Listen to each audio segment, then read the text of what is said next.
Congresswoman Tulsi Gabbard surprised a lot of people and made some unlikely fans for her strong performance at the first round of Democratic debates. And here to tell us how she's going to handle round two, please welcome the first female combat veteran to run for president, Congresswoman Tulsi Gabbard. Yeah.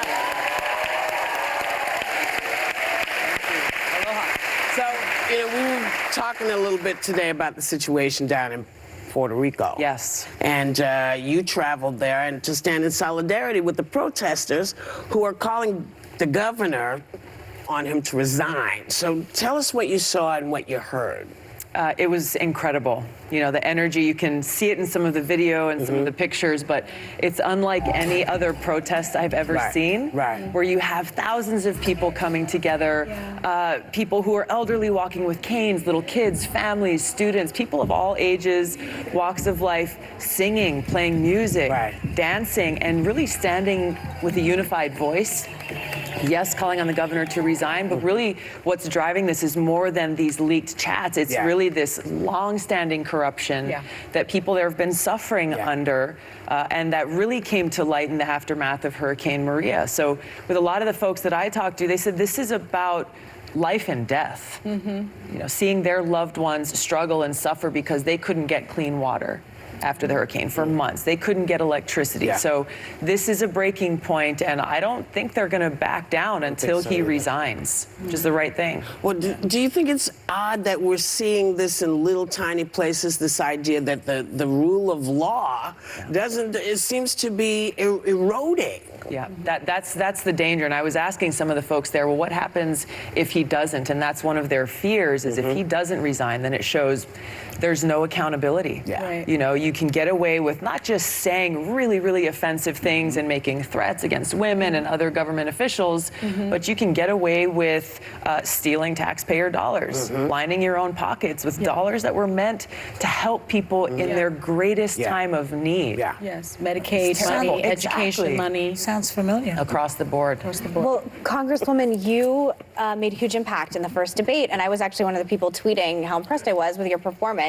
And it kind of surprised me, and I don't mean that in a disrespectful way. We just disagree on a lot of things. But over the 4th of July, my husband read me your campaign statement, and you said on the 4th of July, let's take patriotism back. I love our freedom. I love the freedom of our Creator, the freedom that is enshrined in our Constitution, our Bill of Rights, the freedom the freedom we protect. And then you go on to say basically every single thing I myself believe in. Oh, good, it's right here, right now. So you're saying something that's really resonating with a lot of conservatives as well.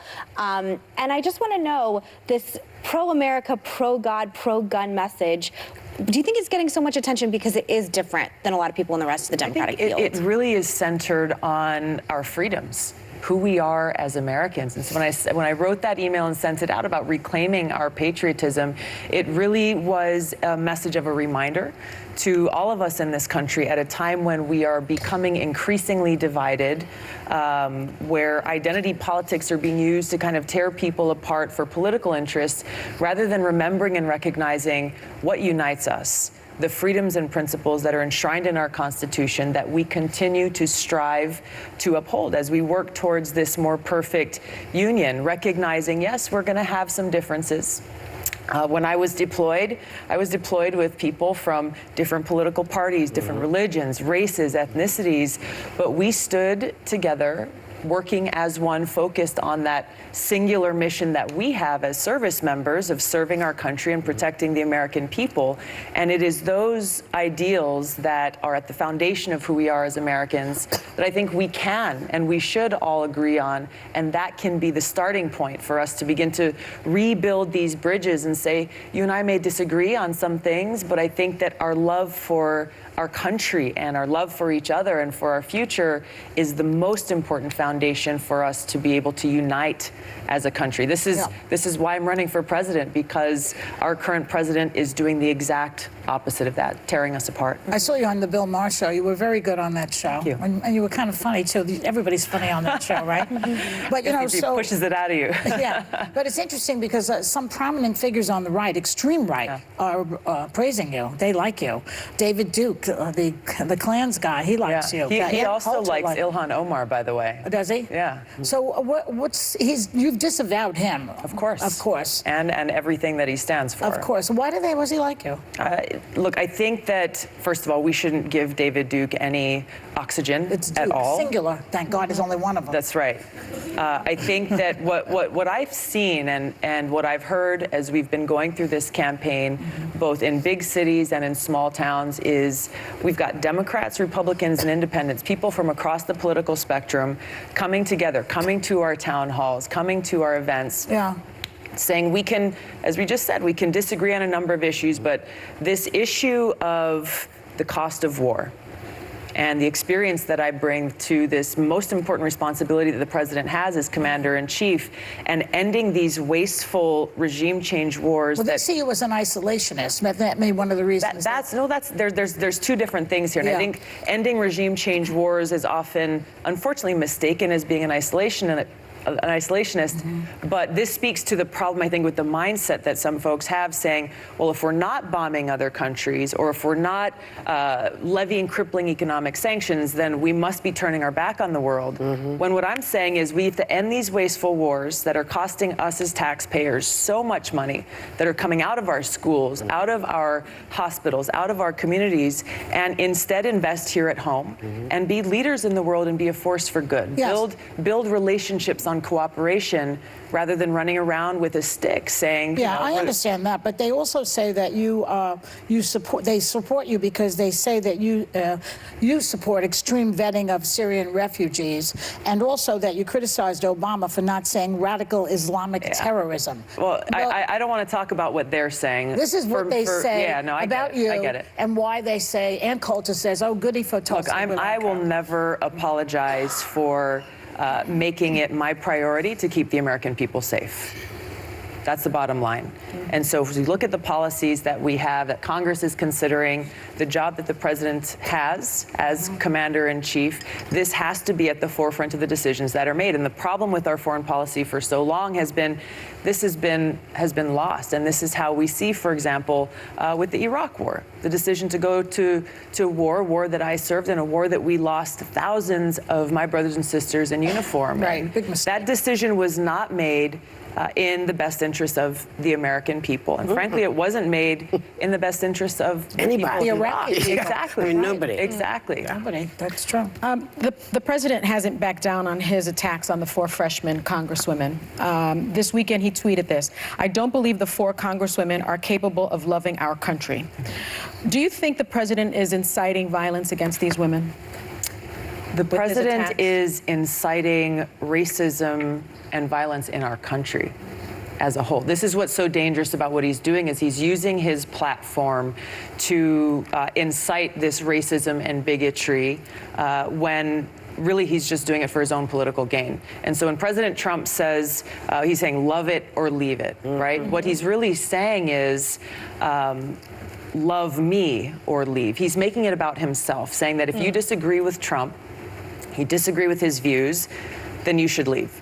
Then you don't belong here. And I think that's really what's so dangerous, is he is seeing himself as America rather than recognizing the fundamental values of our country are based on our freedom of speech to agree or to disagree. He says that's the patriotic move, is to say, get him out. That's it. Well, and yet you're still here. We are going to be back with more. Hey, we are back with Congresswoman Tulsi Gabbard. Meghan. Yeah, so Congresswoman, the lineup for the next Democratic debate was just announced, and this time you're going to be on stage with Joe Biden and Kamala Harris. You called her attack on Biden a political ploy. I pressed her on this when she was on the show a few weeks ago. I want to know, do you expect more confrontations this time around? And will you call it for what it is like you did last time? I will continue to call it for what it is. I think that voters across this country deserve to see the contrasting positions that we have amongst our candidates in the Democratic primary. Attacks just for the sake, personal attacks just for the sake of trying to push yourself forward in the campaign, I think are underhanded. Kamala did? I do. I mean, really, when it came out, her position was the same as what Biden is saying his position is. But the thing that I'm looking forward to doing at the debates, and it's an important platform to have this opportunity in front of millions of people, is really to talk about some of the things we discussed today about the most important responsibility the president has as commander-in-chief, and the experience that I bring, both as a soldier for over 16 years, deploying twice to the Middle East, serving in Congress almost 7 years on foreign affairs, armed services, homeland security committees.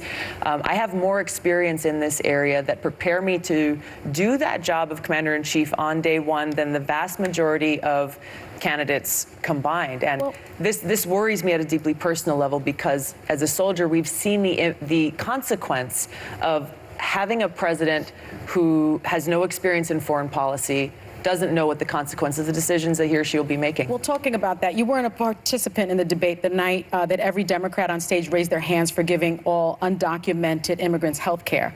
Do you support that?